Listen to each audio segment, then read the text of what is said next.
بسم اللہ الرحمن الرحیم۔ السلام علیکم ورحمۃ اللہ وبرکاتہ۔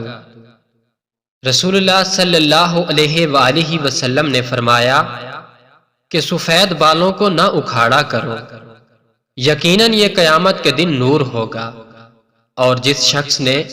اسلام کی حالت میں بڑھاپے کو پایا، اس سفید بال کے بدلے میں اللہ تعالیٰ اس کے لیے ایک نیکی لکھے گا، اس کا ایک گناہ معاف کرے گا اور اس کا ایک درجہ بلند فرمائے گا۔ یحییٰ بن سعید سے روایت ہے کہ انہوں نے حضرت سعید بن مسیب کو یہ فرماتے ہوئے سنا کہ حضرت ابراہیم علیہ السلام جو رحمان اللہ تعالیٰ کے دوست تھے، سب سے پہلے انسان ہیں جنہوں نے اپنی مونچھیں کتری، اور وہ سب سے پہلے انسان ہیں جنہوں نے بڑھاپا یعنی سفید بال دیکھا۔ چنانچہ انہوں نے جب سب سے پہلے اپنے بالوں میں سفیدی کو دیکھا تو عرض کیا کہ اے میرے پروردگار، یہ کیا ہے؟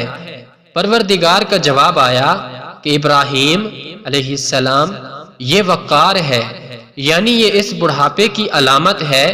جو علم و دانش میں اضافے کا باعث اور عزت و وقار کا ذریعہ ہے،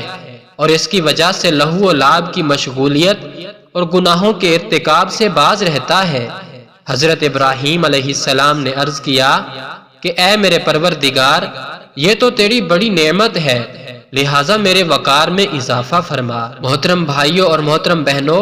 سر کے پہلے بال کا سفید ہو جانا انسان کے لیے موت کی بڑھنے اور اللہ سبحانہ وتعالی کے سامنے پیش ہونے کے وقت کے قریب ہو جانے کا سگنل ہوتا ہے، لہٰذا اپنی باقی زندگی اللہ کی مرضی سے گزاریں، گناہوں اور نافرمانیوں سے باز آئیں اور آخرت بچانے کی فکر کریں۔